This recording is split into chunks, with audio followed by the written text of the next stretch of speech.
Hi అండి.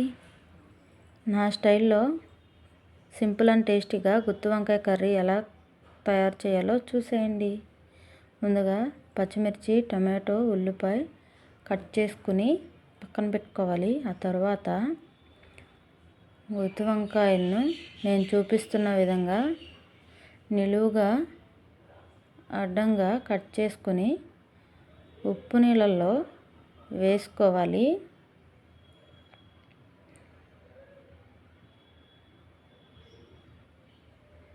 ఆ తర్వాత కడాయి పెట్టి 3 టేబుల్ స్పూన్స్ ఆయిల్ వేసుకుని ఆయిల్ హీట్ అయిన తర్వాత మనం కట్ చేసి పెట్టుకున్న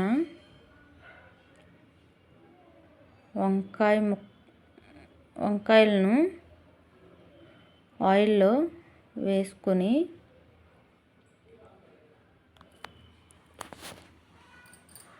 ఉడకనివ్వాలి.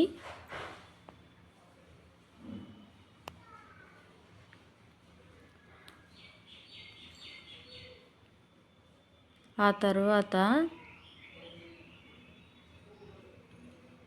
మరొక కడాయి పెట్టుకుని ముందుగా చూపించిన స్పైసెస్ అన్నీ, అంటే వేరుశనగ పప్పు, ఆ తర్వాత దాల్చిన చెక్క, లవంగ మొగ్గలు, బిర్యానీ ఆకు, ఎండుమిర్చి, ధనియాలు అవన్నీ వేసి వేపుకోవాలి.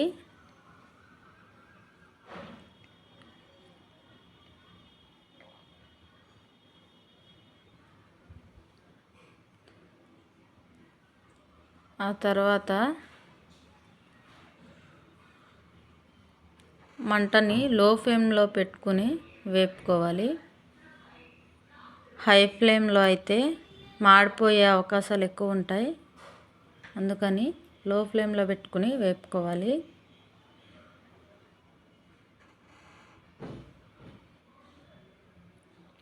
అవి గిన్నెలో తీసుకుని పక్కకు పెట్టుకున్న తర్వాత పచ్చిమిర్చి, ఉల్లిపాయలు వేసుకొని వేపుకోవాలి. ఒకసారి కలయబెట్టుకుని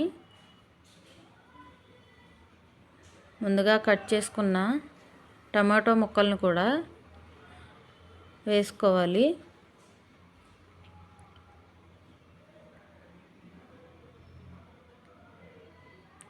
వంకాయ ముక్కలు ఎలా ఉన్నాయో చూద్దాం రండి. మంచిగా ఫ్రై అవుతున్నాయి ఆయిల్లో. ఇంకా కొంచెం సేపు ఫ్రై అవ్వాలి. తర్వాత 4 జీడిపప్పు పలుకులు, టమాటో, ఉల్లిపాయ, పచ్చిమిర్చి ఫ్రై అవుతుండగా వేసుకొని, వంకాయలు ఈ లోపల మగ్గిపోయాయి. స్టవ్ ఆఫ్ చేసి పక్కన పెట్టుకుందాం. ఒక మిక్సీ జార్ తీసుకుని ముందుగా వేయించుకున్న పల్లీలు, స్పైసెస్ అన్నీ వేసి, ఆ తర్వాత ఉల్లిపాయ టమాటో పేస్ట్ కూడా దానిలో వేసి మెత్తగా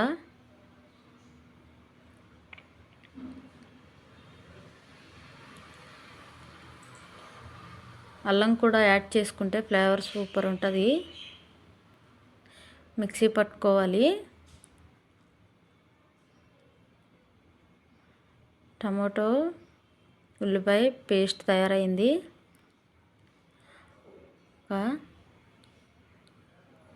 వేయించి పెట్టుకున్న కడాయి తీసుకుని అందులో ఆయిల్ వేసుకుని మనం పేస్ట్ చేసుకున్న ప్యూరీని అందులో వేసుకోవాలి.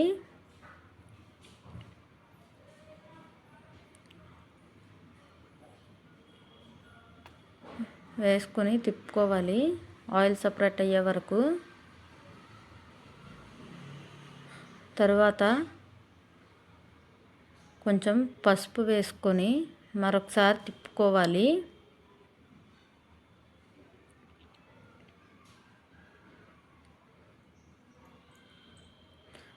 ఆయిల్ గ్రేవీ నుంచి ఆయిల్ సపరేట్ అవుతుంది.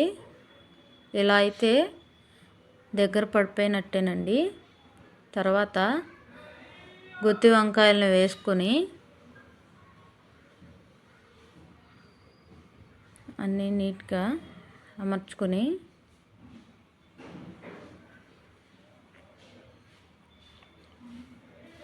తిప్పుకొని 5 నిమిషాల పాటు మగ్గించుకోవాలి.